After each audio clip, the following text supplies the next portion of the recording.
Yeah. So, when we're talking about the Old Testament, here's something that I want you to be thinking about. It's an ongoing question. Maybe you've talked about so far, but how do we, as Christians, read the Old Testament differently from Jews? Or you could ask that of Muslims. So that's the ongoing question. How do we read it differently? And so for me, as a Christian, this is something I've come to recently, even though I was taught this, it's something that I've come to appreciate more and more, is that we have to start with the New Testament.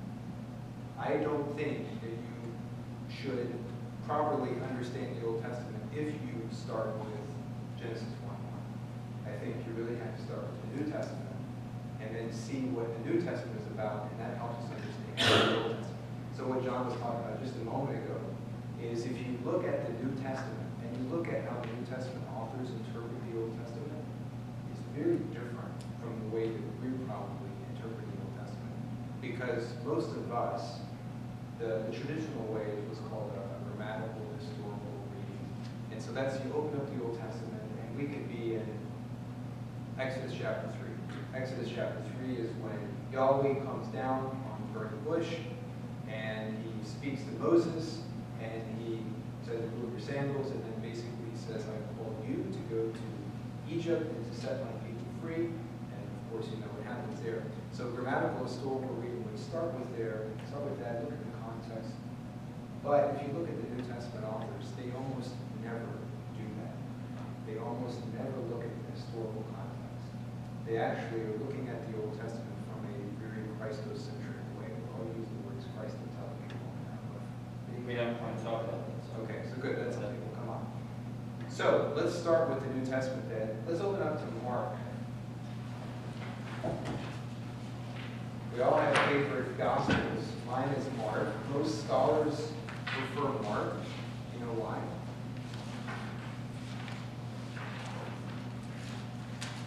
One is because it's the shortest book. It's only 16 chapters in comparison to the others. Luke is extremely long. Matthew is much larger than Mark. So Mark is the shortest of the books. So Luke chapter 11. Mark chapter 11. Also, most scholars think that Mark is the earliest of the Gospels, and it was written sometime in the 60s, and that Matthew and Luke were written probably 2 decades or so after that. The Gospel of John is a completely different type. So, Mark chapter 11, we get to see my favorite person, Jesus. And Jesus is wild. He's untamed. And you're going to see a picture of that here. So let me give you just a 30-second overview of Mark. In the Gospel of Mark, and also in the Gospel of Matthew and Luke, they're called synoptic Gospels because they're very similar. They're different from the Gospel of John. So in these Gospels, Jesus only goes to Jerusalem one time. And that's at the end of his life.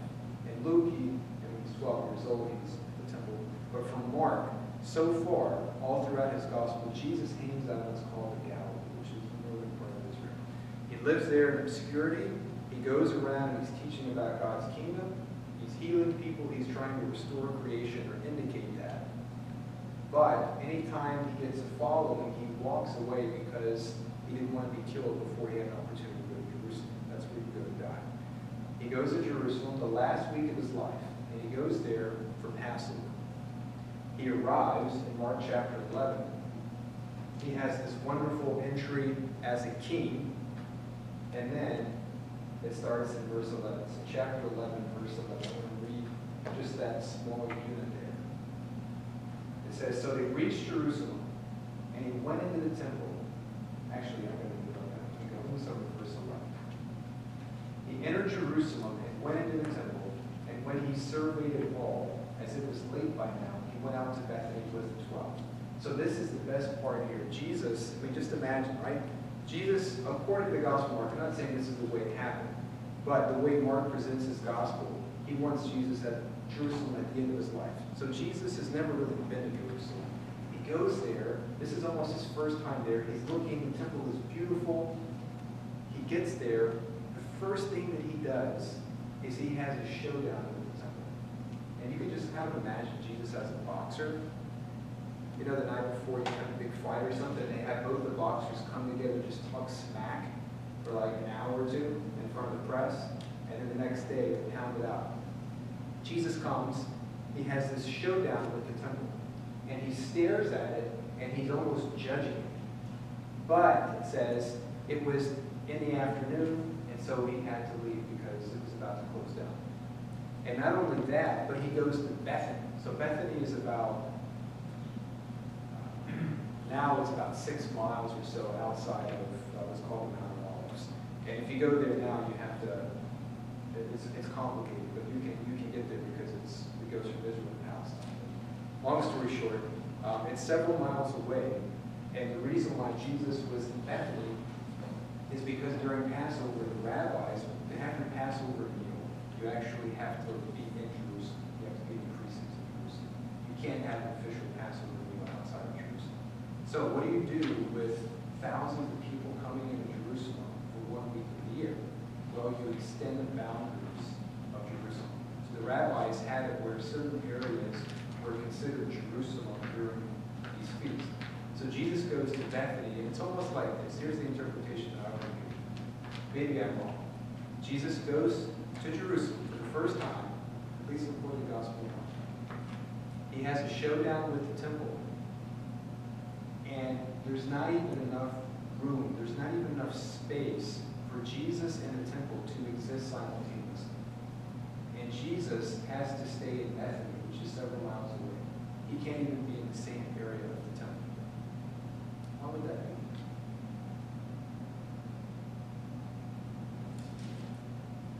Why does Jesus have so much against the temple? And why can't he even stay behind there?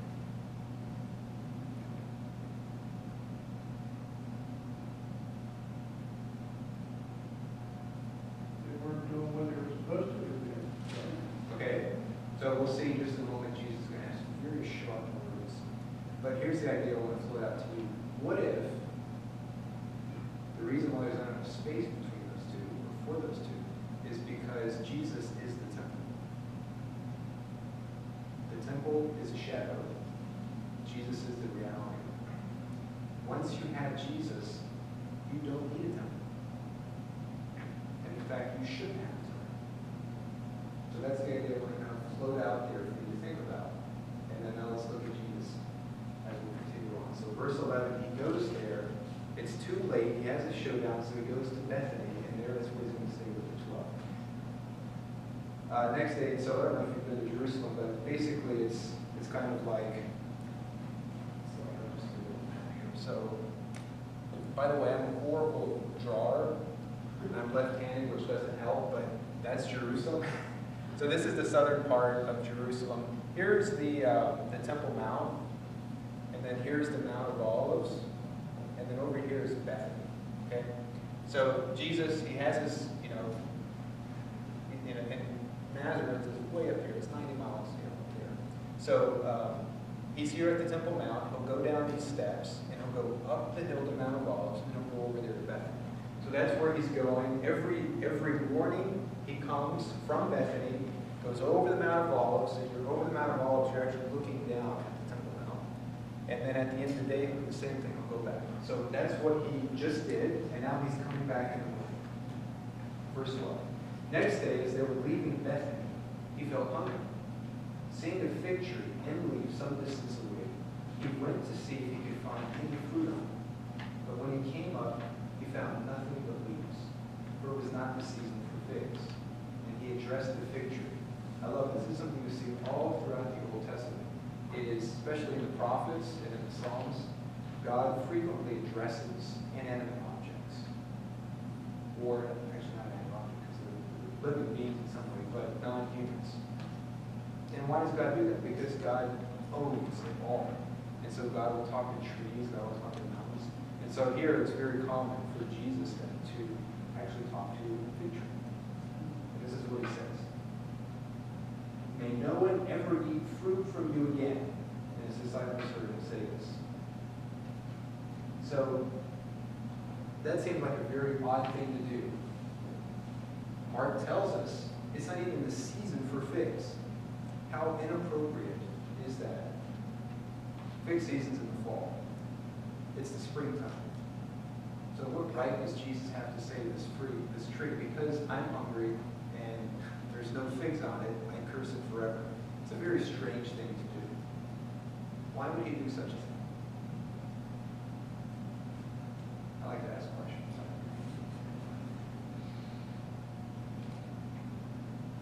Because the fig tree is the devil. Right? Oh, that's what I was just going to say. And that people weren't being fed by the temple. They weren't receiving anything from it. Exactly.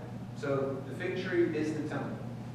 There's different ways you can interpret it. I think that's probably the most straightforward analogy. It's the temple, and you can, with analogies, you never press them too much.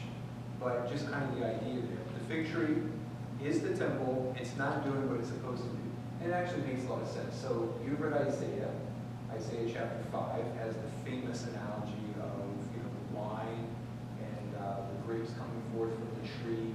And it says essentially God expected really beautiful, sumptuous grapes to come from these vines, and instead it was grapes of bloodshed and so forth, right? So, and that right there, and that's explicitly in Isaiah 5, so it's referring to Israel. So if you think I'm crazy, there's actually a lot of justification for these types of things. That a tree means Israel and so forth. So that's that part. Let's keep on going. So they reached Jerusalem, and he went into the temple and began driving out the men selling and buying. He upset the tables of the money changers and the seats of the governors, nor would he allow anyone to carry anything through the temple. And what Mark often does is it's great, but Mark will explain to you what's going to happen by means of something else. So the reason why he puts this story before that is because he's explaining to us that Jesus, by cursing the fig tree, he's already cursed the temple. And now he's actually going to go to the temple to do what he did symbolically. And so when we were talking about the prophets, I guess, last time we had class, the prophets are wonderful. The book of Ezekiel is one of my favorites. Have you read Ezekiel? Did you read through it? It's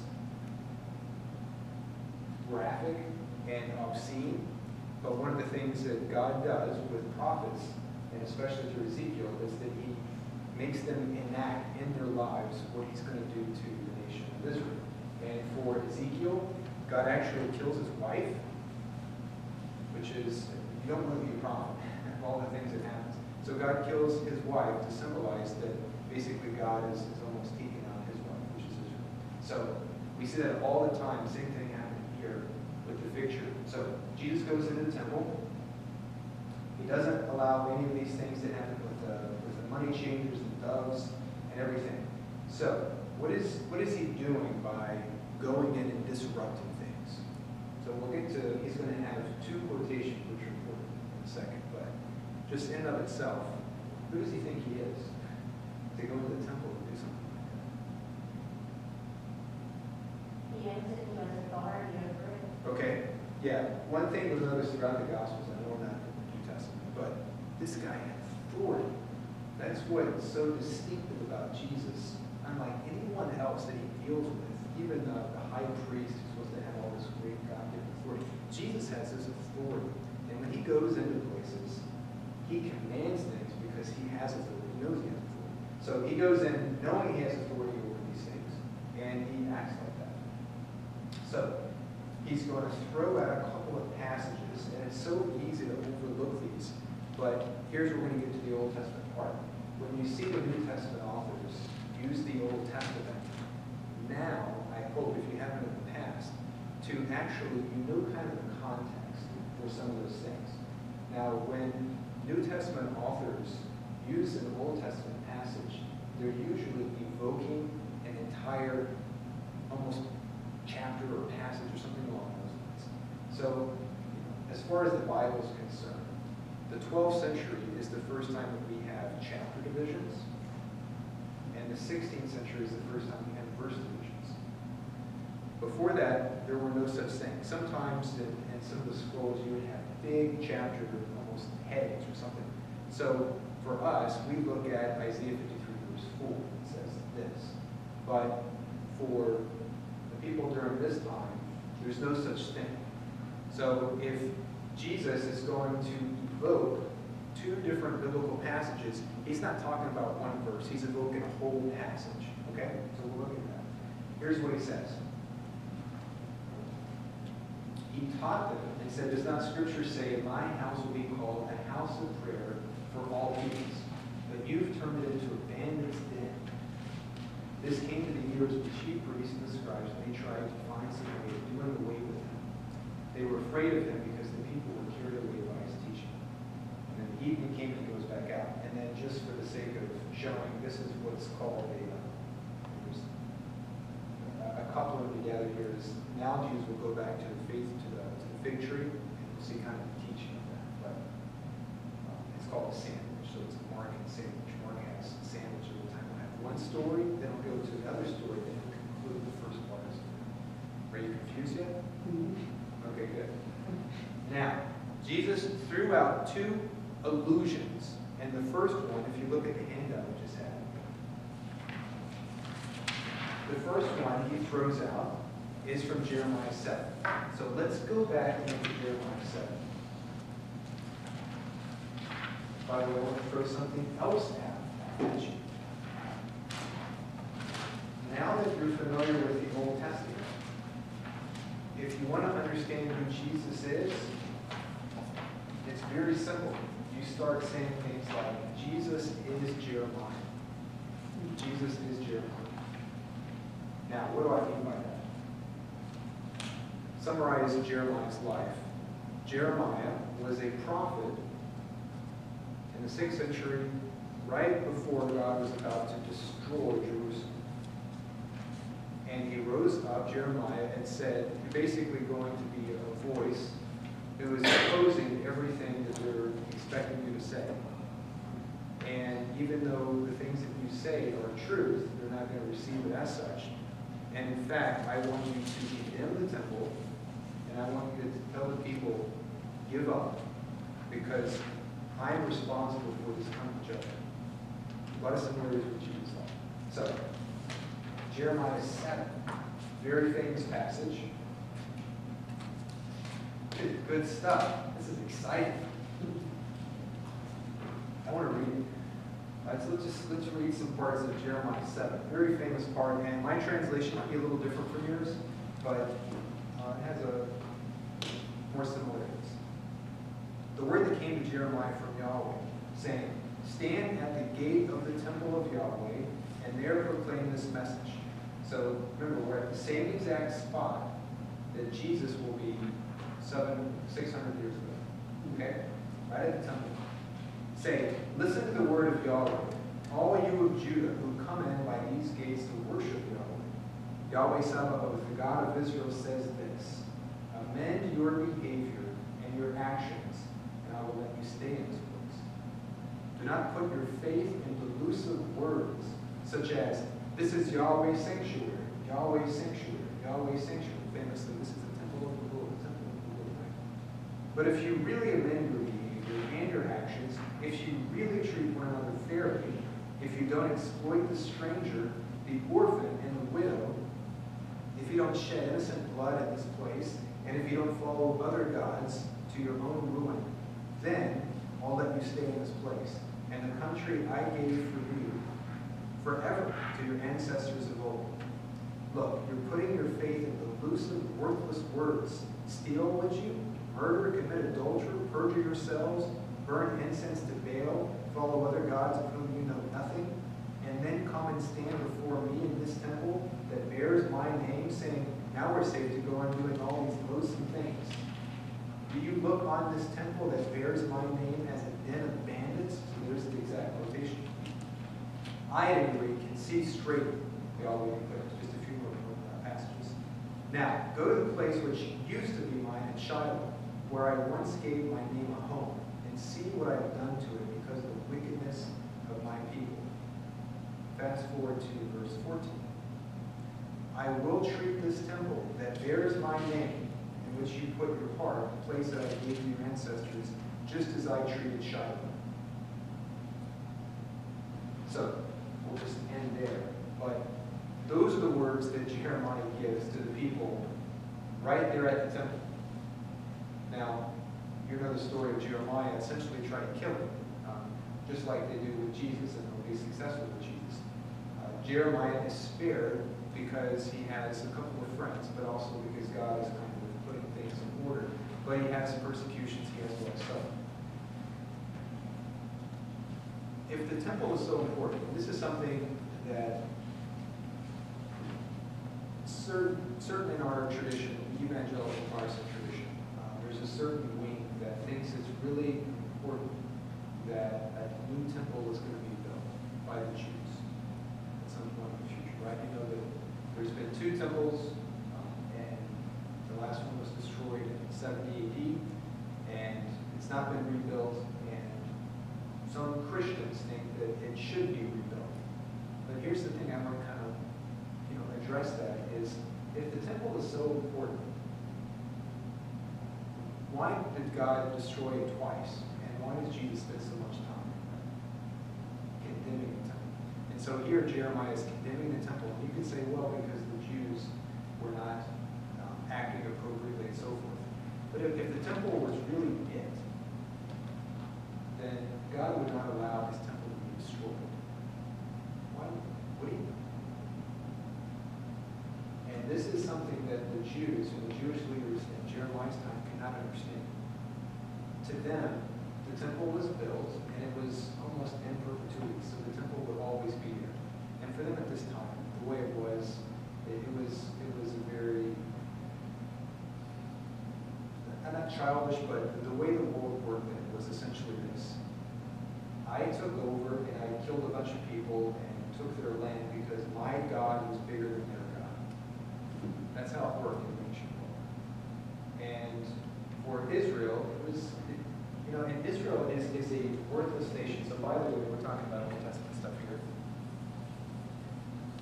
Israel is a completely insignificant place in an ancient world. The only reason, let's say this is Israel here, and then it's kind of like this. And then all this stuff over here, here's Egypt over here, here's Assyria and Babylon and all these places. This is a very insignificant place, other than the fact that, one, Egypt provides the most wheat for the world, for the ancient world. And so you want wheat, you got to go through Israel. The other is, it's like a major highway. And so the ancient world, all of these bigger powers, Assyria and Babylon, all of these places, they have to go through here to go west. And the places up west have to go through here to go east. So the reason why it's a significant place is only because it's a highway to more important places. Okay?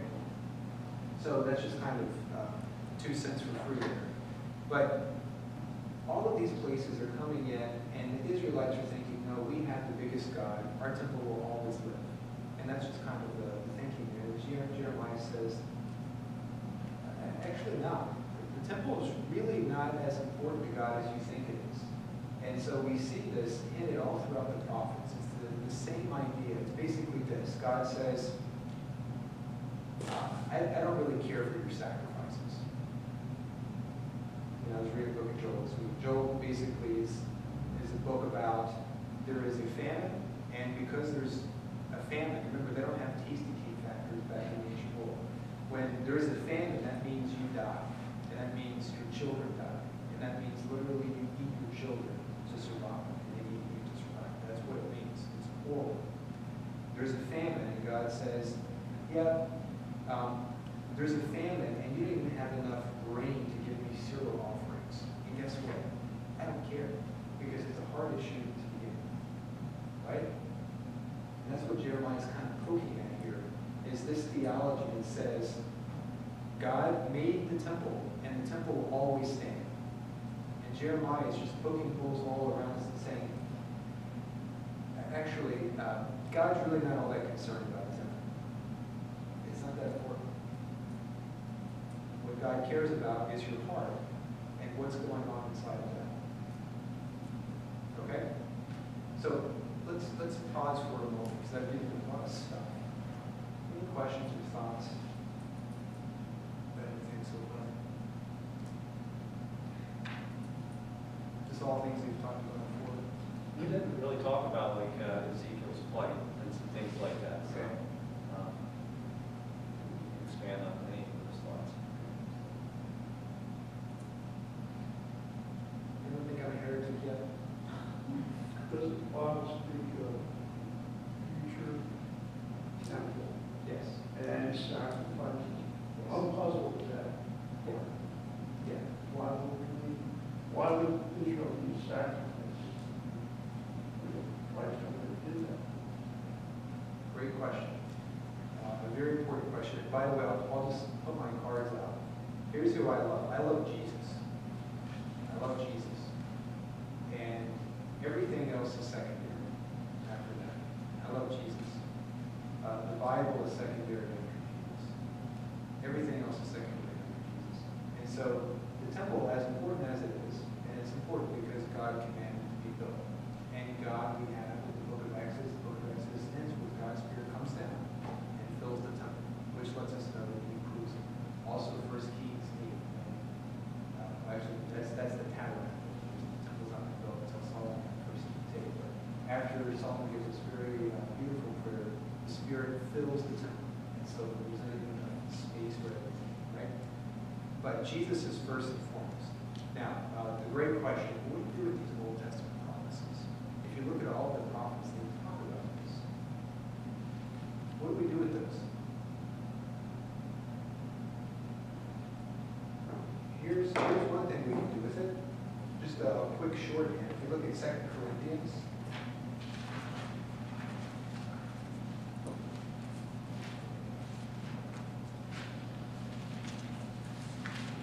2 Corinthians is the most emotional of all the New Testament letters. Paul has been ripped up and down by the Corinthian church. And so, Paul was a hard person to get along with, but the church that he spent so much time in, they basically just destroyed him. And so he comes back in 2 Corinthians, and it's just a very emotional letter. It's a Paul who's been scarred tremendously. But he'll, you can see this if you open in the first several verses of chapter 1. It's just talking about the God of comfort, because Paul needs to be comforted after being severely wounded by his Corinthian church. But let's go to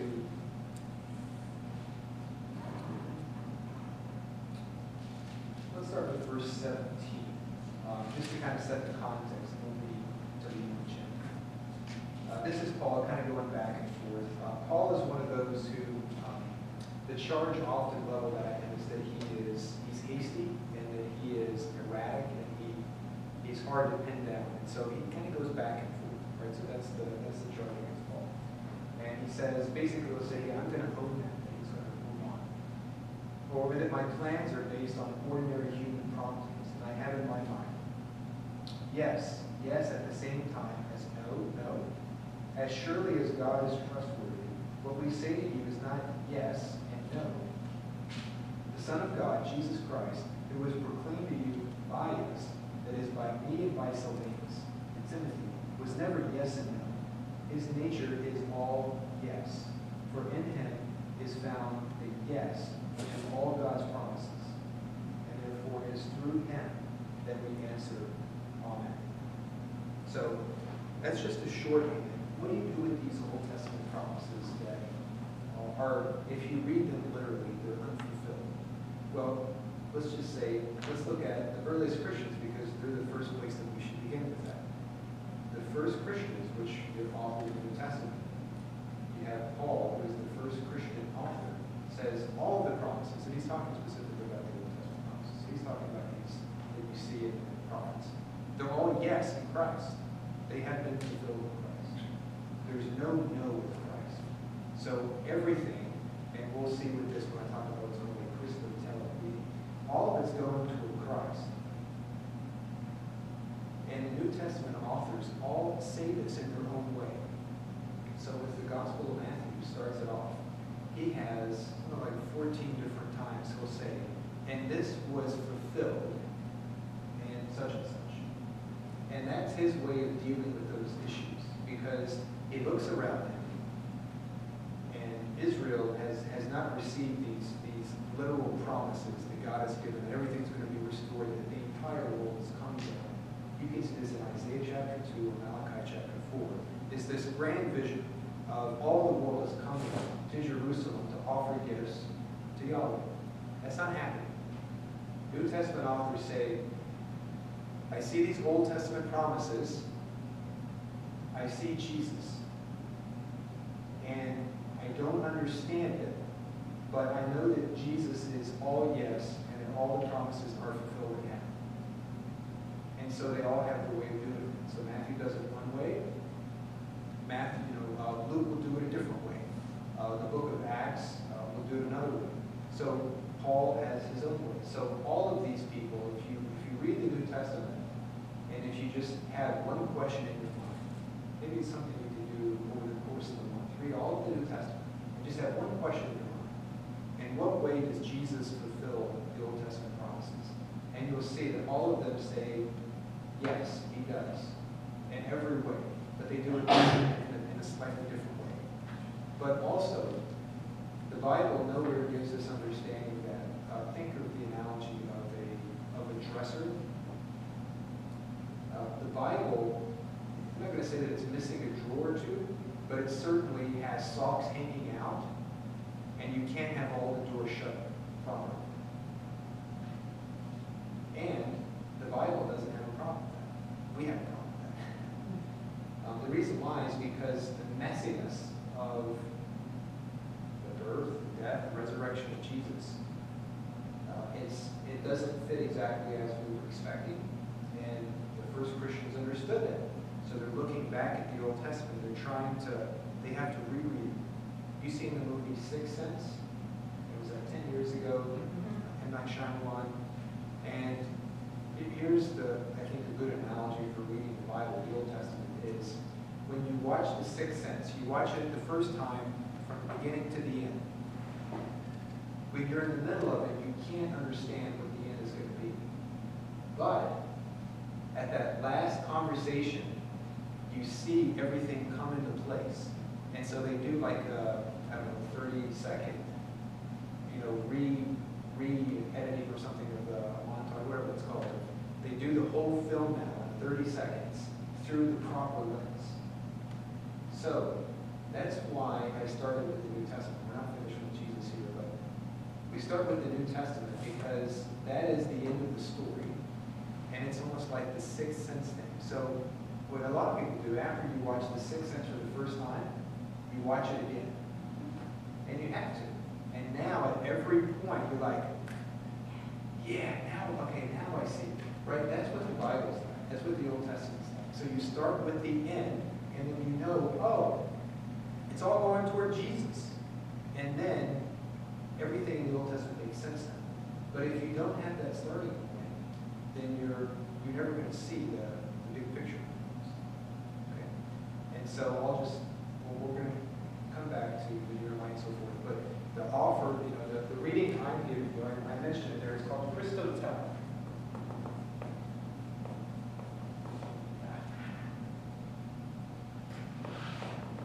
Christotelic, which is different from Christocentric. And so the key here is this word tel. And it's a Greek word, it just means the goal or something like that. Paul said it like this in Romans 10.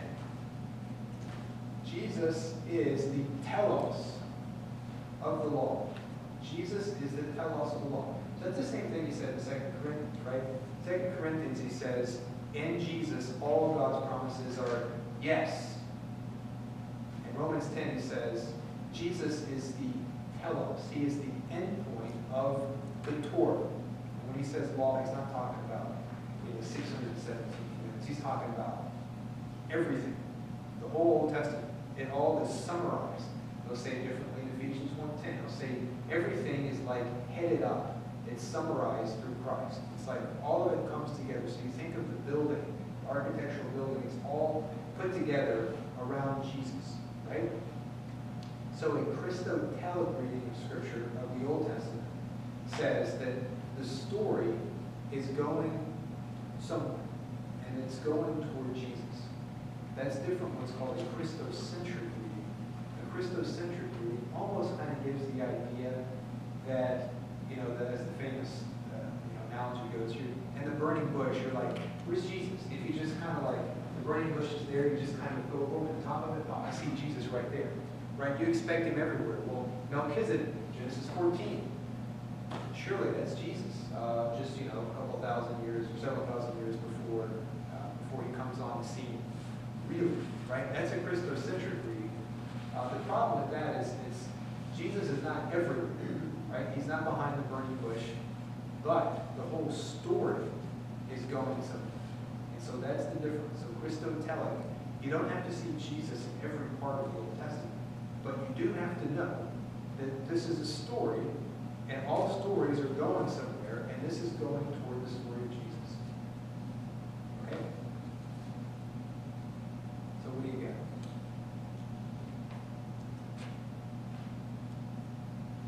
Wouldn't the Christocentric, we'll just banter a little bit. Yeah. That's more what you find in your classical reform sort of a viewpoint, which is you can look and if Jesus isn't there physically present, then he's symbolized, like the scarlet cord hanging out from Rahab's house and things like that.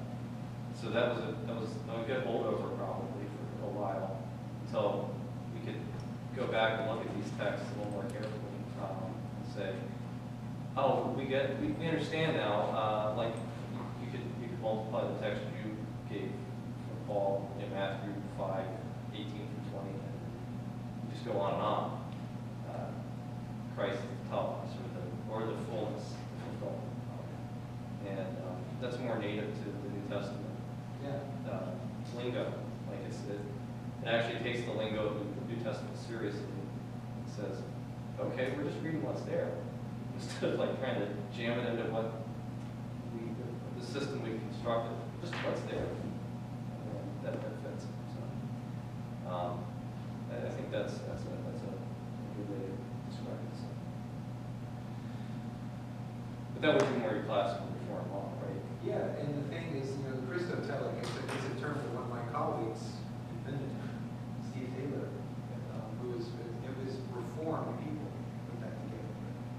I don't know if you know, and we use those terms reform and so forth, and probably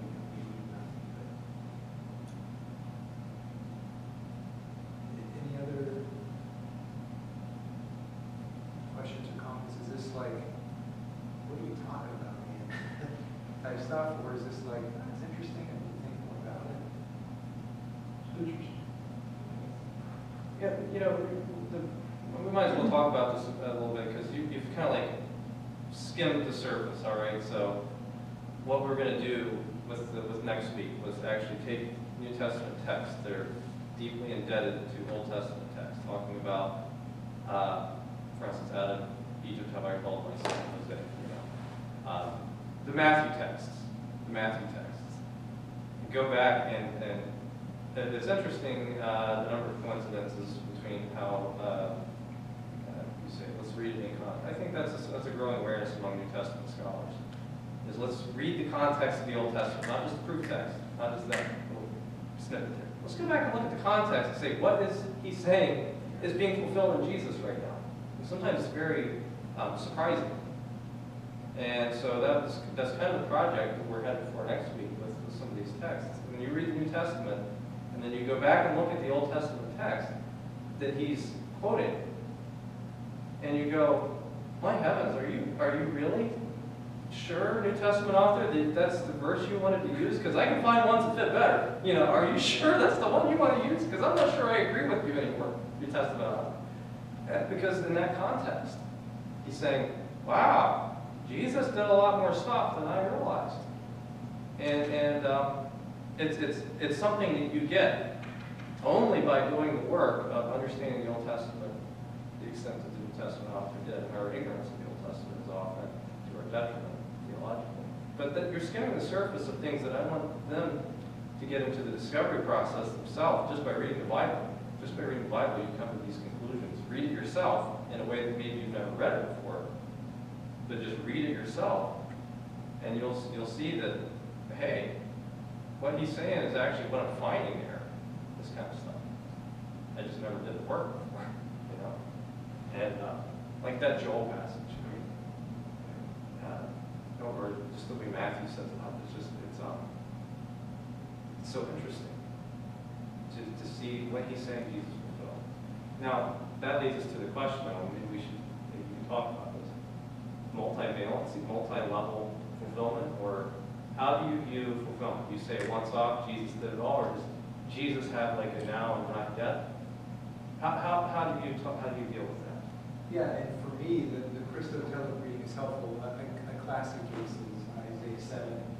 You turn there, or Yeah, let's do it. Okay. I was gonna do that last week, and we didn't get to it, so. let's turn to Isaiah. Isaiah is the book before Jeremiah. And I'll go on record and say, I think Isaiah is clearly the most challenging book in the Old Testament. The problem with Isaiah is, I like it. Look at Isaiah chapter 7. I think Isaiah is like German, or Latin. It's where the word order is not that important, especially for Latin or something. It's almost like you just sneeze, and it's just wherever the words fall, that's perfectly fine. And Isaiah is so incredibly challenging because it just has different vocals, and the vocals are not really in a particular order. And sometimes you have, could be 200 years separating one vocal from another in terms of where it falls in history. So it's really challenging. Isaiah chapter 7. We're talking about the king, you see verse 1, the reign of Ahaz, son of Jotham, son of Uzziah, king of Judah. So he is a king in Judah, and you know that there are two kingdoms in the Old Testament, and the first is what's called the northern kingdom, and that's usually called Israel, and Samaria, and the south part, where Jerusalem is usually called Judah. So we're talking about the king of Judah, and you know the story. In 721 BC is when the north was taken by Assyria. Assyria is the world power at this time. Come in and basically just bite off the northern part of Israel. And that part, which is, thrown around 10 tribes or so, which is the majority of Israel, big Israel, is never seen again. Nor will it ever be seen again. So God said, I'm done with that. So let Assyria come in and bed off the top of Israel, and it was never repopulated. That was gone. So all that's left now, right before this time, after this, is going to be Judah. Judah well, the same thing will happen to them in 580, starting in the early 600s.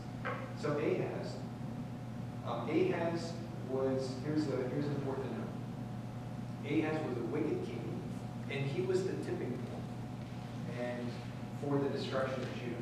For the destruction of Israel, the north, it was, I think Manasseh was the tipping point. And so that's when God said, I'm sick of you people. And once Manasseh was in charge, he was the king of Israel. God said, okay, I'm done with you. And so for Ahaz, he was the tipping point for God to say, okay, I'm going to be done with Judah. But notice it's going to be many years before that happens. Ahaz was the king from the early 700s, 730s, 720s. So Isaiah was one of the prophets who came here. So the famous passage, we'll start in verse 10. Yahweh spoke to Ahaz and said, ask Yahweh your God for a sign.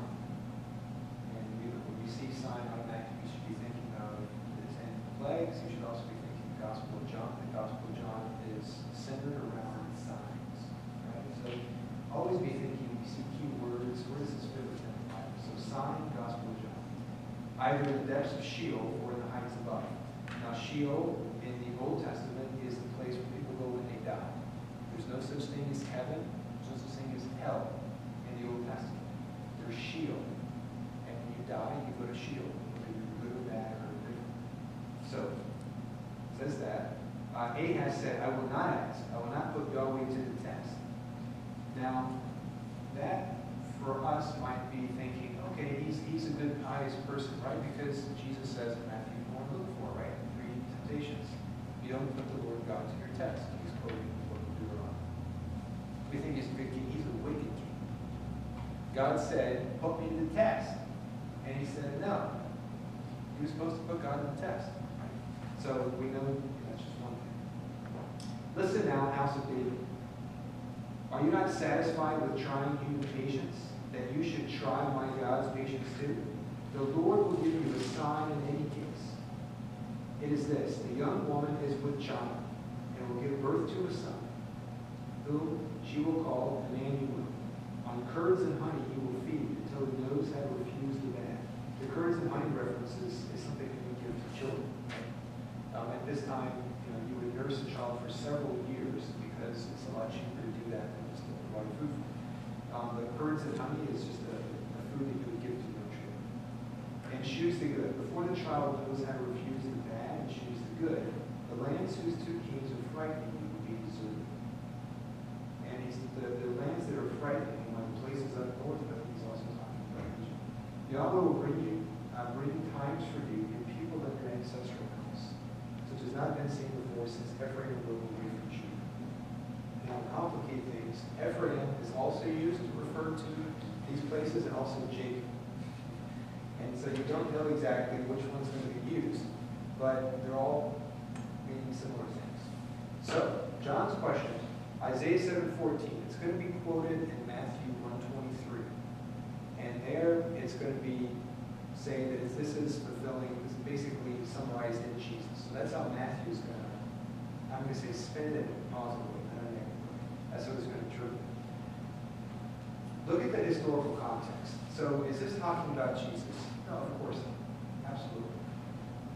Who is this talking about? Well, there's different interpretations. I think the best way is to say this is referring to Hezekiah. Hezekiah is going to be Ahaz's son. He's going to be a good king. And so this is expecting something God's saying, put them to the test.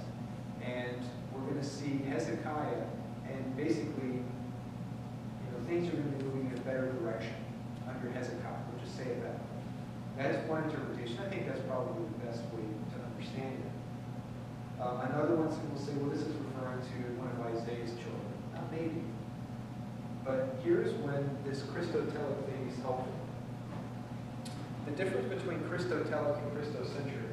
If you're reading a Christocentric understanding of this passage, you would say something like, the child is referring to Hezekiah on a historical level, but on another level, that's what John used the word multivalent. So it has multiple meanings. And so the primary meaning, the first meaning, is Hezekiah.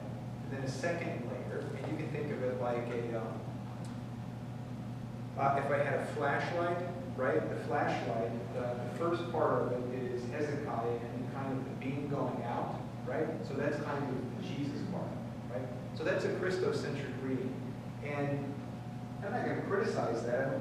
I think that it's fine if you want to go with that. But I think a better way is to say a Christotelic reading. And so a Christotelic reading says, no, of course not. It's not talking about Jesus. It's talking about Hezekiah. But if you look at the bigger part of the story, yes, there is a way in which the true king will be Jesus, and the kingdom that he will establish, which you see kind of the issue here is Ahaz is a bad king, and he doesn't trust in God as he should. But Jesus will do that, and he'll, not to give you the Sunday school answer, but he will do everything the right way. Okay? So in that way, it's like the Christotelic part. It is talking about Jesus, but it's not. Does that make sense? I think that's maybe a superior way to understand these different Old Testament passages. And here's another thing too. Throw something else at you. Here's our God. The God that we worship is a God that gives us a tremendous amount of authority and artistry and ingenuity and freedom. Here's another way to say it. God writes nothing in the Bible. There is nothing in the Bible that God wrote. Everything in the Bible is written by human beings. And here's the fascinating thing. God is perfectly content to let his children tell the story. God is content to allow his children to tell the story. Even the prophets.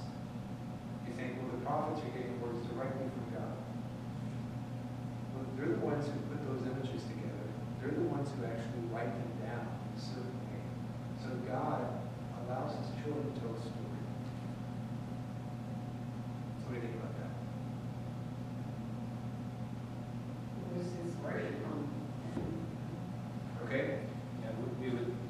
would say, concursive authorship, you like that terminology, so. Yeah, and the Holy Spirit is in the middle of that, but we have to have a more robust understanding of authorship or inspiration, in the sense of, think about Paul. I'm kind of getting on track, but if you look at Paul's letters, Paul doesn't give the impression, or he should, even in 2 Corinthians, when I read it, says that Paul, Timothy, and Silvanus are the authors.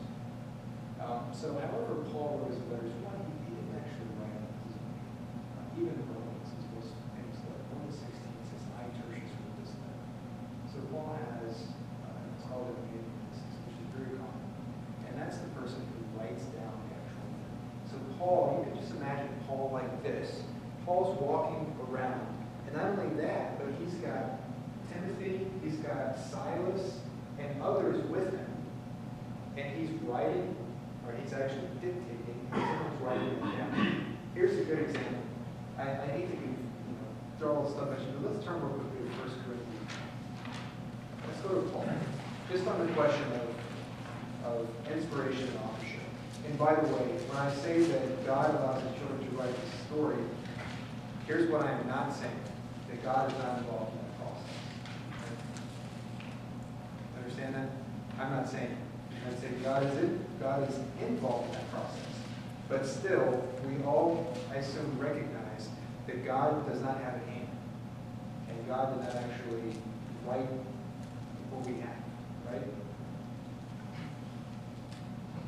So God's involvement in the process has to be a little bit more expansive, maybe than sometimes we might assume, right? We've had people who've come to our church from places where God's involvement is denied. Okay. You know what I'm saying? Yes, yes. And so that could be something where people go, oh no, they're not going to start teaching that here. Yes. That's not what I'm suggesting, right? Not only am I not teaching that, but I'm not even suggesting that. What I am suggesting is that human beings are the ones who have actually written the story. So here's just, as we're talking about inspiration, so here's something to think about. 1 Corinthians 1.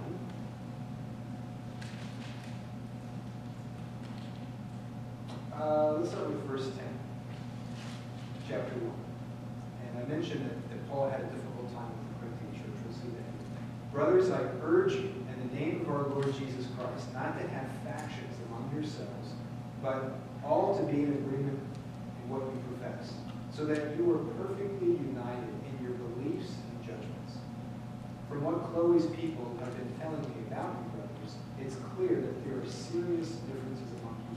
Now, Chloe is a woman, and the church is meeting in her home. There are no such thing as church over at this time. What I mean is this: every one of you is declaring, I belong to Paul, or I belong to Apollos, or I belong to Cephas, or I belong to Christ. Has Christ been split up? Was it Paul that was crucified for you? Or was it in Paul's name that you were baptized? Until Paul was really upset. I'm thankful I did not baptize any of you, except Crispus and Gaius, so that no one can say that you were baptized in my name. Yes, on second thought, I did baptize the family of Stephanus too, but besides these, I don't know if I baptized anyone. And so I just wanted to point this out, just the idea of, Paul is dictating this, and so you can imagine him standing and he's dictating this to the person who writes 1 Corinthians. Maybe it's Phoebe.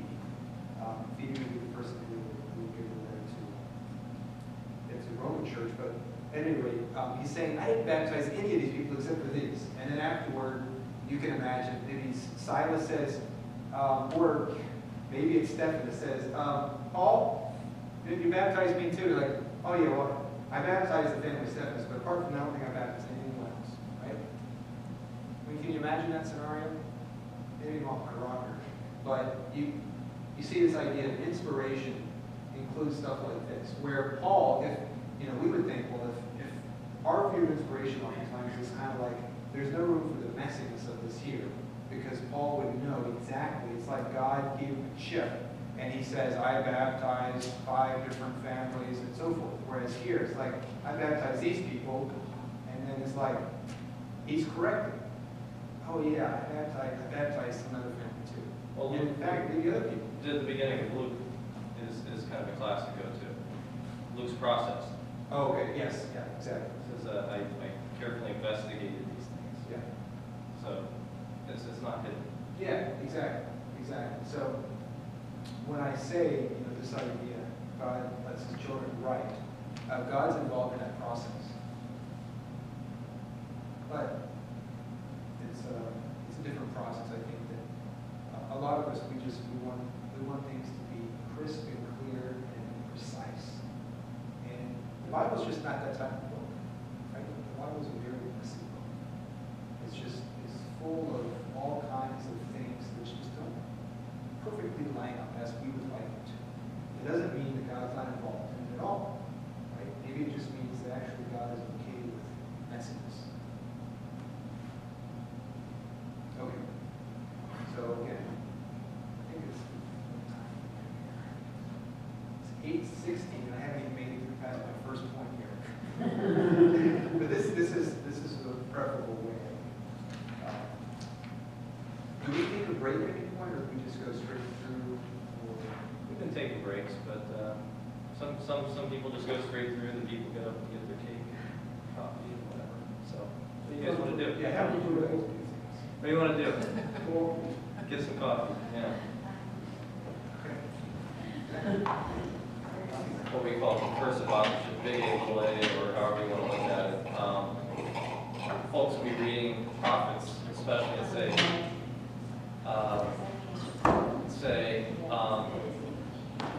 the author is talking about helicopters. He's talking about helicopters, but he can't describe what he's seeing.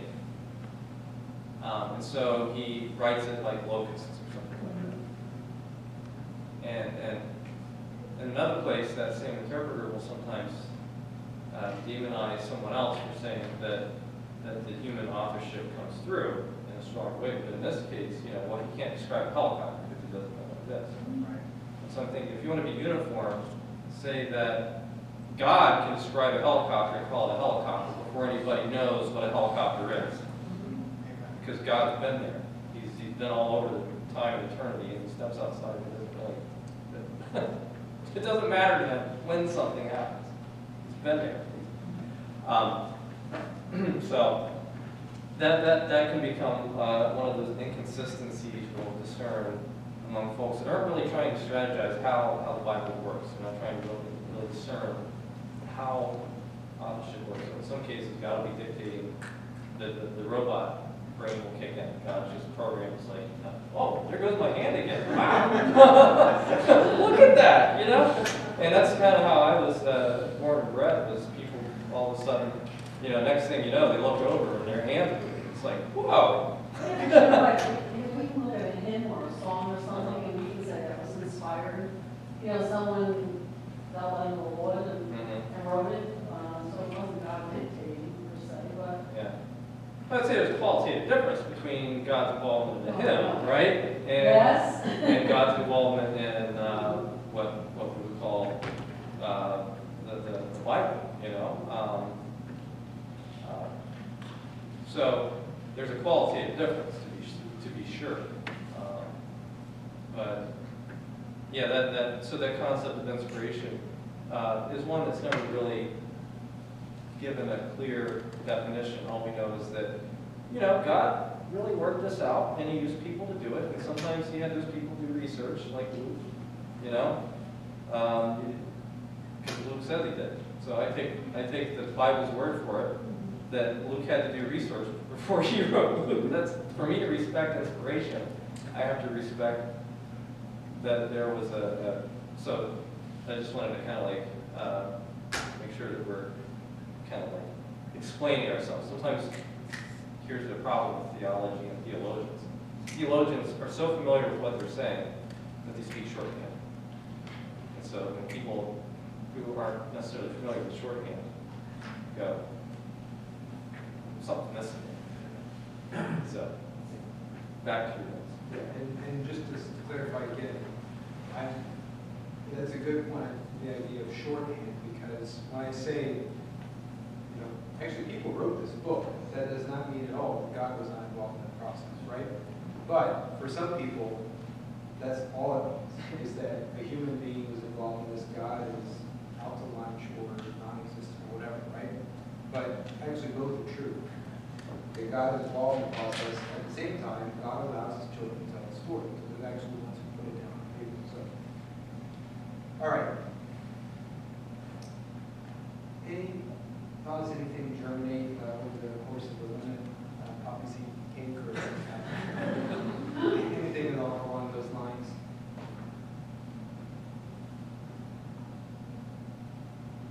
If you haven't gathered, I love Jesus. And the story is going toward Jesus.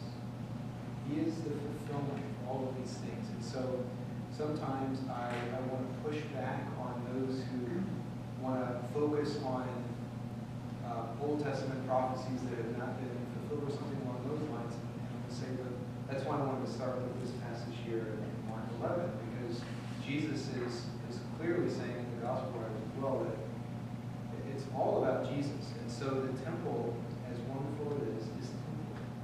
And it was something that God used for a certain amount of time.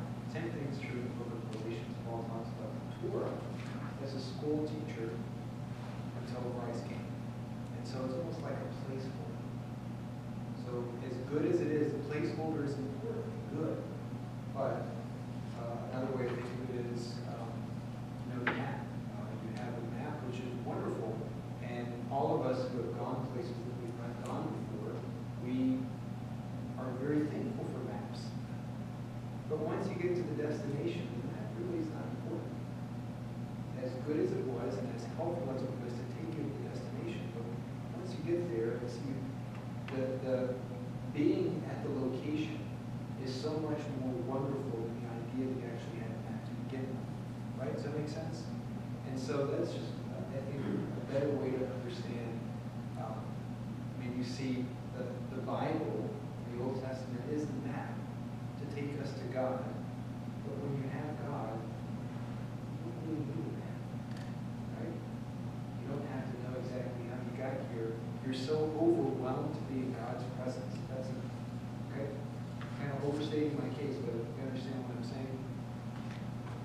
The first part was the Jeremiah passage. We don't have to go to the Isaiah part. You're looking on page 1. And the second part is Isaiah 56. And this is when Jesus says that my house was supposed to be a house of prayer for all nations. And we don't have enough time, but basically what I think Jesus is saying, and what I want to highlight here, is that all along, God has had a love affair with the Gentiles. That God has always wanted to bless the world. And that includes Gentiles. Now, I'm going to give you like a 2-minute overview of Israel's history and what I think God is doing.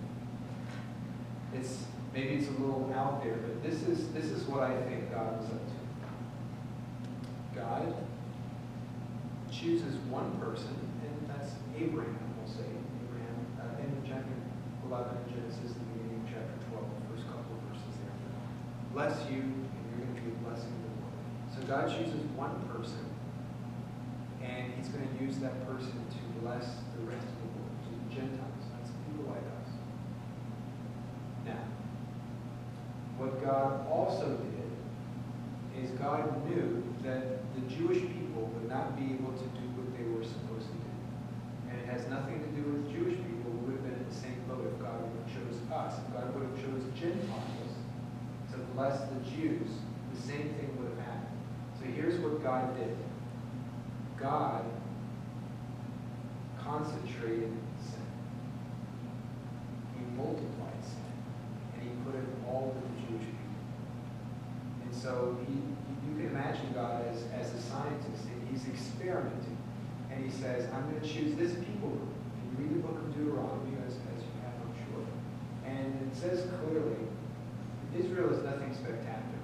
They're not smarter than other people. They're not better looking than anyone else. They're just regular people, just like we're regular. But God said, I'm going to choose this people group and I'm going to pour out my special covenant love on them. And here's what's going to happen. Instead of my love going to them, and that being the means by which the world is blessed, actually, the opposite's going to occur. I'm going to pour my love on them, and all it's going to do is concentrate sin. And that's what happens. Israel is the place that has sin multiplied and concentrated. And so it has to be dealt with adequately before they can do what they're supposed to do, which is to bless the Lord. And I give you, different biblical passages, kind of looking, if you look at specific passages, but for the sake of time, I'm just going to give you the longer version without the quotations. And he concentrates the sin, and that is where the story is going.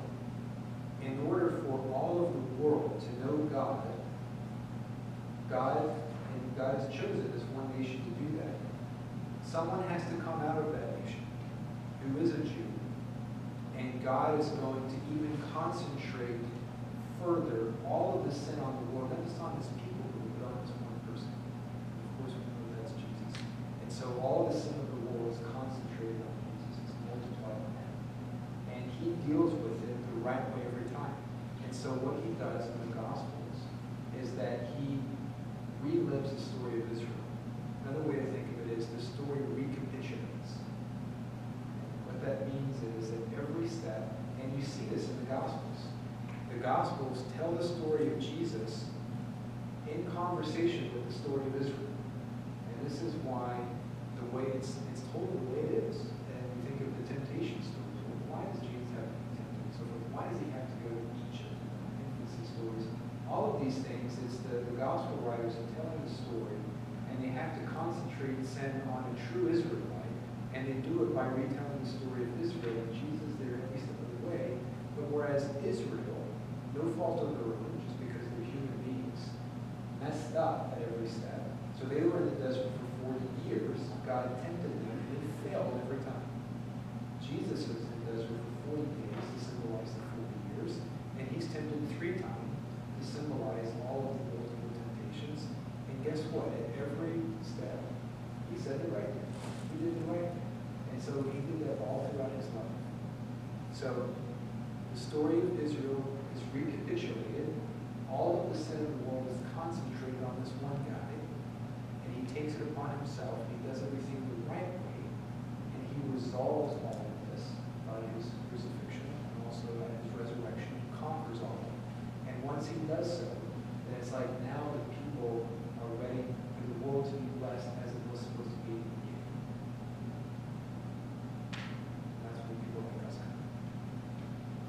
So that's an amazing story of the Old Testament.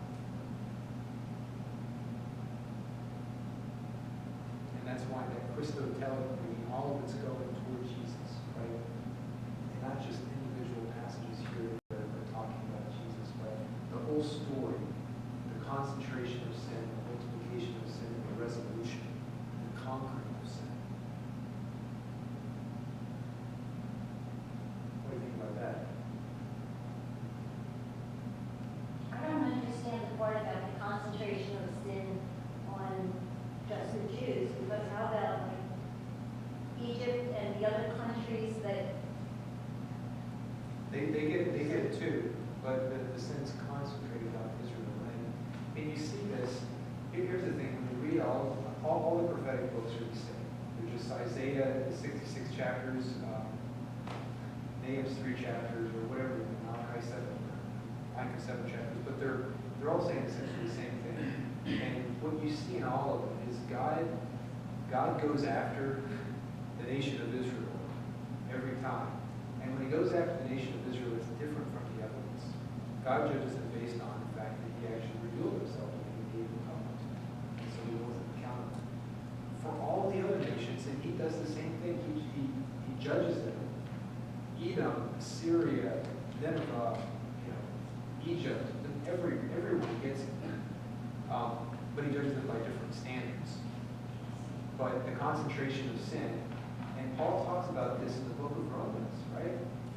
It's like Paul doesn't fully understand it, but he knows that the sin is concentrated on the Torah. And so he talks about this is like, what did the law do? The law made sin knowable to us and made us culpable for them. And so, at the law, what the law does is it concentrates and multiplies sin. It's like, it just keeps on coming and coming and coming, right? So that's that kind of idea of concentration. Yeah, what is that, Romans 5 or 6, where he says where there was no law, it wasn't really, didn't speak up, but then when the law came, it's like, boom. So that's the principle. Exactly. It's very Pauline thought. Exactly. The principle is, for the other nations, they don't have the law. They're not guilty the same way that the nation of Israel was guilty, because they have it before them. It says, look at adultery right here. Whereas the other people don't have those type of laws, right? They're judged on other things. But at the end of the day, God is the one who's he's in control of it all. And he's judging one people based on this and people based on that. Now, people are based on Jesus, right? And their understanding of Jesus. If you look on page 2 here, we can kind of skip to the stuff. One of the things I was going to talk about, but it's really not necessary, is talking about concentrating. We were going to go over the book of Jonah, and basically, to me, you can teach the entire book of Jonah, the entire book of the Old Testament through the book of Jonah. And I kind of gave you the categories for that. You can look at it on your own. But look on page 2 on the 2 charts. Those 2 charts that I have. The first one is the Old Testament and the Hebrew canon. And so what we call it for short is the MT. It's called the Masoretic text, or it's called the Tanakh. And so the Tanakh is, the T stands for the Torah, which the abbreviated way is the first 5 books of the Old Testament, right? You see there. And that's the same as in our Bible. That's Genesis to Deuteronomy. And the N is the Hebrew word for Nevi'im, which is prophets. And this is the Hebrew canon, right? In the Hebrew canon, there are 2 types of prophets. There's called former prophets and latter prophets. And you notice there's several books in there that the former prophets are not what we as Christians usually associate with prophets. But for the Jews, that is how they understood it. So Josh, Judges, Sam, and Kings, which are all one book. Sam and Kings are one book. That's the former prophets. And the latter prophets are the big prophetic books that we're familiar with. So that includes Isaiah, Jeremiah, Ezekiel. Doesn't include Daniel. And it includes what's called the 12, the minor prophets, starting with Hosea. The next are called the writings. And so the writings are almost a catch-all category of books. The Torah is really the heart of the Hebrew canon. If you go to a synagogue today, if you go to a Jewish synagogue, they're going to be engaging the Torah. That is what's most central to them, as far as the Bible is concerned. And then the writings is this catch-all that includes poetry and Psalms, Jobs, and Proverbs, and then what's called the 5 rolls or the 5 scrolls. The reason why they're called that is because the 5 were written together on the same scroll, and that would be Ruth, Psalms, Ecclesiastes, which scholars usually call it Kohelet. And then Lamentations and Esther. And the last one we're called the history books. That's Daniel, Ezra, and Nehemiah are one book, and Chronicles is one book. So you put all those together, it's 22 books. And you notice that it ends with Chronicles, 1st and 2nd Chronicles. Which, have you read Chronicles lately? Yeah, Well, we learned to like Chronicles a lot. yeah, okay, good for you. Good for you. We learned that Chronicles is different from Kings Yes, for a it is. reason. And so we Yes. did know that. Good. Yeah, you notice, and that's why for the Hebrew canon, it ends on Chronicles, and as you learn, and Chronicles is a very particular retelling of Israel's story, right? Where it's dealing with the same issues that you see in Sam and Kings. However, what we'd say is the chronicler has an agenda. It's not a bad agenda, but he's telling the story from a certain vantage point after everything's already taken place. So that's how the Hebrew canon ends. But it's also giving them hope for futures. Yeah, I think so. It's looking ahead to some type of Davidic kingship. but certainly it's kind of looking, Sam and Kings are almost written from the present, if that makes sense, and the Chronicles are written kind of from the past, as things have already taken place and we're reinterpreting, right? Somewhat similar to how we are doing it in the New Testament. New Testament reinterprets the Old Testament, right? So Chronicles kind of reinterprets some different things and histories. But at any rate, the Hebrew canon ends this way. It's 22 books. Now you know that the Old Testament as we have it is a little different. The first part is the same. The poetry is pretty similar. The history is, and by the way, there's 22 books in the Hebrew canon, 39 in the Old Testament. There's no differences, right, in terms of the actual books. They're just ordered differently.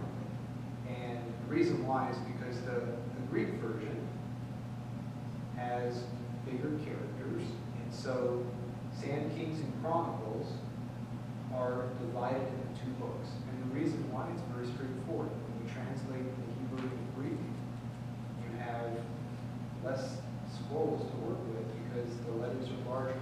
So you have to make it 1 Samuel on this scroll and 2 Samuel on another scroll. So that's why eventually it came to be two separate books. But in reality, they're one book. Same thing's true with Ezra and Nehemiah. The Hebrew canon is put together. In our canon, we divide. And then the major differences is that we end with the prophets. And particularly, we end with the 12, and the last book in the Bible is Malachi. And the reason why it didn't fall as a mystery to the Christians why the book of Malachi should be the last book of the Old Testament is because it ends on a note of expectation. It ends with the idea that, one, the day of judgment is coming. It's called the day of Yahweh, the day of the Lord. There's lots of different ways to refer to it. The day of the Lord is good for those who are righteous, and it's very bad for those who are unrighteous. But at the same time, it's expecting what they call an Elijah figure, the day when Elijah will return to, as it says, to reconcile the fathers to the children, and so forth and so forth. We know that. We end with that, and in the book of Matthew, which in our Bible, turn the page, and then what do you see almost right away? You see Elijah, right, as John the Baptist. So John the Baptist is in the spirit of Elijah, and he's doing exactly what this Elijah person was going to do. And the reason why Elijah is used is because he's the only one of two people who does not have a problem with death in the Bible, right? So Elijah's second king is shown to is taken up to heaven, and Elisha is understudy, sees him and receives a double gift. So also, Jesus is Elijah, and Jesus is Elisha, just like Jesus is Jeremiah, Jesus is Ezekiel. Something to tuck away in the So they end with Malachi, and they start with Jesus, and then John the Baptist is fulfilling that. And so that's just another indicator how these Christians, from the very beginning, are ordering their Bible, and how they're understanding Jesus as the culmination of this story. It doesn't end in the Old Testament, it spills over into the New Testament. And explicitly, Jesus fulfills this, or he's the culmination of this story, right? Whereas in the Hebrew canon, 1st and 2nd Chronicles doesn't just end and that's it, but it's not looking forward to something in the same way that Malachi is just, it is expecting something at any point. 1st and 2nd Chronicles is almost like, it's a good bookmark, right? I mean, you have the things holding up the books, it's a good thing at the end to have, right? It kind of brings things to a conclusion. Whereas Malachi does not bring anything to a conclusion. Malachi has to have something come after, right? Whereas you can authentically read 1st and 2nd Chronicles and not expect something to come after. Right? Does that make sense? So that is just another way, just chipping away at this idea, you cannot get around the fact that in the Bible, they see Jesus as the proper ending of this ongoing story. He's the proper ending. And not only that, but think of the way the New Testament is structured. I mean, they structure it according to different genres, but the Gospels are first because this is all about Jesus, right? It's all about Jesus. And the church makes a very tough decision. We're going to put Matthew first. Why would they put that first? Because it's really long genealogy. We're not impressed by genealogy in the 21st century, but they were really impressed by genealogy in the first century. But of course, you see that genealogy, where's it all gone? It's Lord Jesus. Right? He's the proper fulfillment of the Son of Christ. Any thoughts or reflections?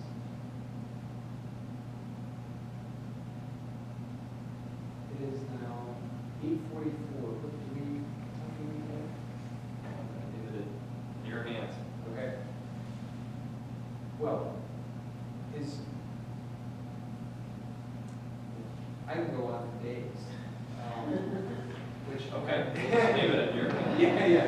And I'm like, okay, I'll just put it in my hands, right?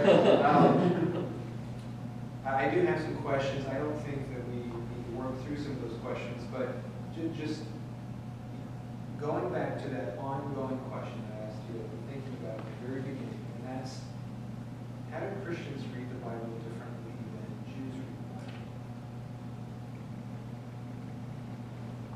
I hope that you would agree that as Christians we have to read the Old Testament differently. And the reason why is because what I'm trying to look for is the Old Testament is telling an ongoing story that finds its proper fulfillment and culmination in Jesus. And the only way to understand the Old Testament then is to start with the end. So it's like reading the last chapter of the book and understanding that, and then going back and reading the Old Testament through that lens. And as you, I don't know, will you have a New Testament class? We will. Okay. We're actually thinking about doing something similar to what we've done with the Old Testament, just breaking it up. So Yeah, and as you do that, I think you'll see all of these authors are doing it in their own way, but they're all rereading the Old Testament just like we are, and they're understanding how it all fits together with Jesus. But you're not going to find any New Testament author who's just reading the Old Testament and saying, talking about the historical context of the 8th century and making a big deal about that, right? They don't do that. Because it's all about Jesus, right? And so you can't have a proper interpretation of the Old Testament without seeing how it relates to Jesus. And this is where it's different from like preaching and teaching, is you can teach on the book of Isaiah and really hang out the book of Isaiah and never go beyond the 8th century or whatever. But you're preaching through, when you really want to understand the Old Testament, if you read the book of Isaiah, you can't understand the book of Isaiah without Jesus, right? Understanding the message. So, anyway, any kind of remaining thoughts, or if I said anything that you think is just completely heretical or repent of, so I said something that you just, it was unclear, you want to clarify, or now's the time, because he's leaving, so when he's This is gone, true. you can't ask him. This is You it. can't ask him anything. In my reading of the Gospels, I often think that the teachers of the law were not all that familiar themselves with the Old Testament scriptures. So Jesus would make reference to it, and it's like it went over their head, they didn't get it. They didn't want to tell us. You couldn't see that it was God speaking to them. yeah, the famous passage, Luke chapter 24, when Jesus is hidden in some ways,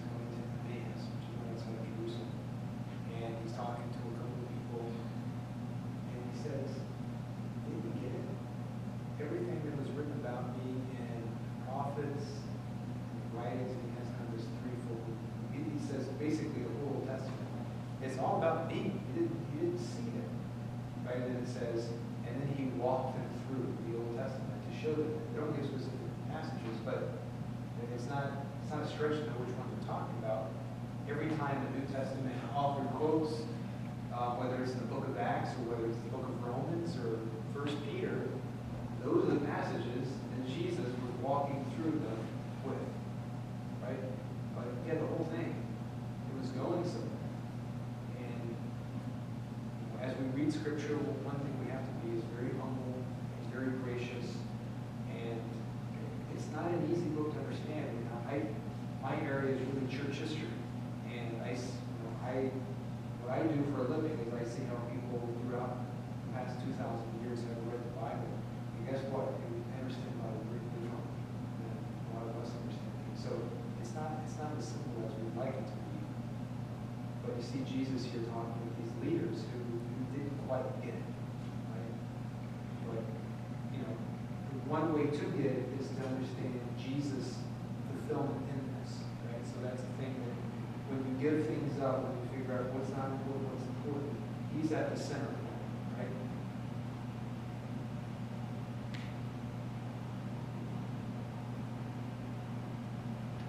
The beginning of Hebrews. Yeah. What does that say? That sums up some of your more potent statements that might make people go, God, at various times in diverse manners, spoke to us through prophets, through the writings of the Scriptures, as in these days spoken to us in the Son. So a person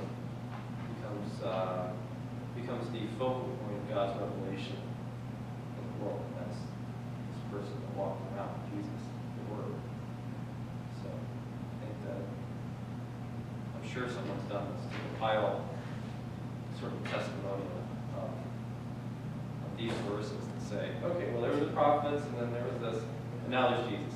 Okay, now that there was this focus on the temple, focus on the wall, now there's Jesus. I mean, you could, wait, somebody did, it's called the New Testament.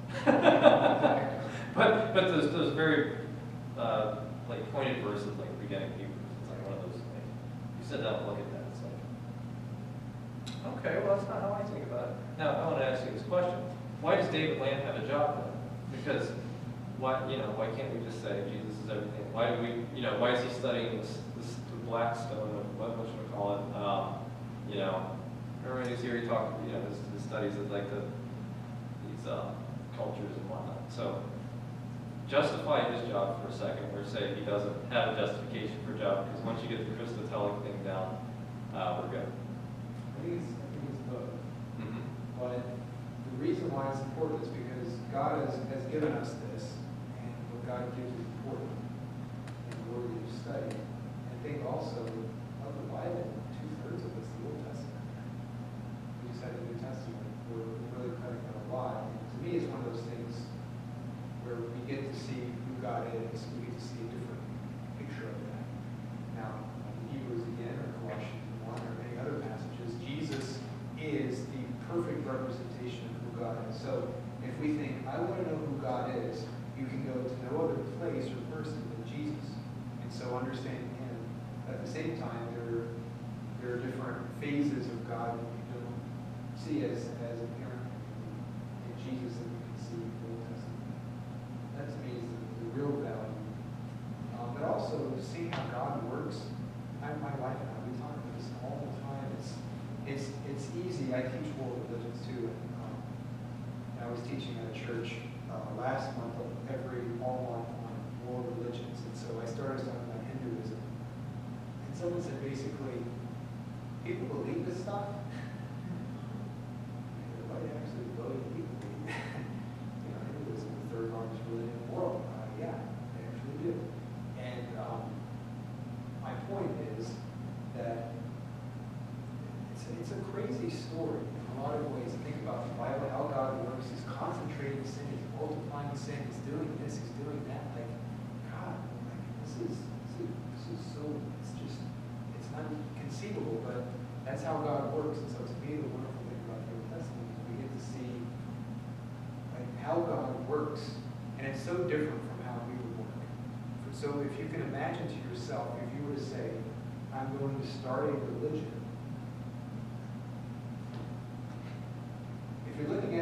Testament, I personally would not have those similarities to how God constructs a religion than how I would construct a religion, right? And so the beauty of that is God is so much bigger than we are, and we get to just see a glimpse of God. I think that's So we're okay studying Ahaz in the context. I do. I think it's good to study the context, but at the end of the day, we have to know what's important. And at the end of the day, Ahaz in the 8th century is not as important as knowing who Jesus is and how Jesus is fitted within how he's the culmination of the story. So that to me is the Old Testament's wonderful. I love the Old Testament, but I love Jesus more. And I have to understand where he is within. Does that make sense? We're Christians, right? This is what it's all about.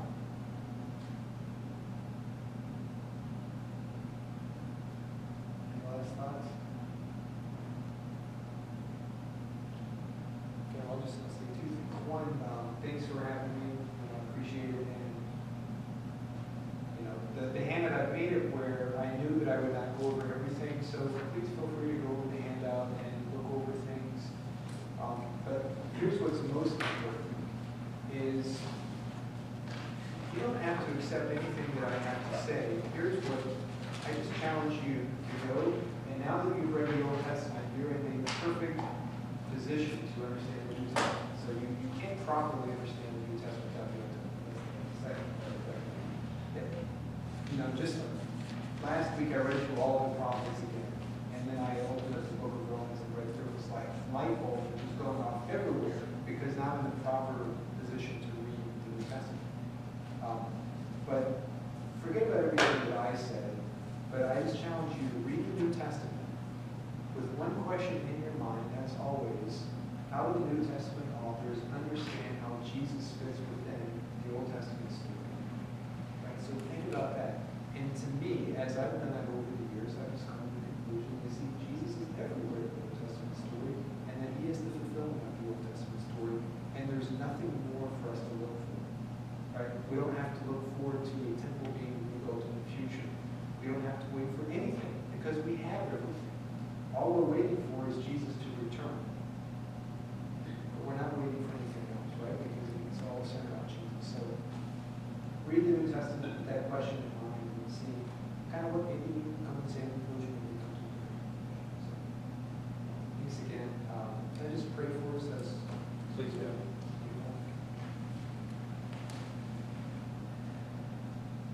Lord Jesus, Son of God, have mercy on us as we try to understand who you are. And as we read through your word, and Lord, forgive me because I know that as much as I want to understand what's going on, I know that I fall short and that I make mistakes. And I just pray that anything that I've said tonight that is not from you or that's not beneficial, that you would just allow that to fall by the wayside. And I pray that you would be at the center of our reading of Scripture, that you would be at the center of our lives. And as we try to understand you more by reading the Bible, that you would just reveal yourself to us. Show us who you are and help us understand what's going on. Lord, we are mindful of what's going on in our nation today, and we just lift up Senate races, the Congress races, governor races, and certainly the presidential race, that you would be guiding this whole process and you would be using us weak human beings to bring about your will. And we just pray that you would have your blessing over the formation of our political process and as things are coming together and as people are being elected, whether they be president, and we be using your church as an instrument. And we just look at all these things in the one name. Amen. Thanks again. Next week, I will be doing a test, so it's appropriate to cram next week. Huh? I'm going to do do just the one. You wanted to go on up to the first one. It wasn't even a challenge for you. I was a little disappointed by how well you did the Old Testament. No, I'm kidding. I'm glad you did the Old Testament. But we'll be doing the minor prophets and all that sort of stuff, the stuff that you were less familiar with probably, thinking. So, get your Obadiah and your Nahums and your all that sort of stuff. Now, Derek reads that stuff all the time. He'd sit there and just, no problem, I still struggle with my Obadiahs and my Nahums and my Micahs. What's the content, So those little phrases are nice, those little sentences I gave you. Also, be reading through that Old Testament and the New Testament stuff for next week. Try to figure out, because some of what we talked about tonight, you're sitting there going, just, you do better, all right? You do better. Read that New Testament stuff, read those Old Testament passages, and you make sense out of it, all right? And we'll come back and talk about it. Because I think you'll find that doing better is a little more difficult. All right? So, you do better, and we'll come back and talk about it. Okay?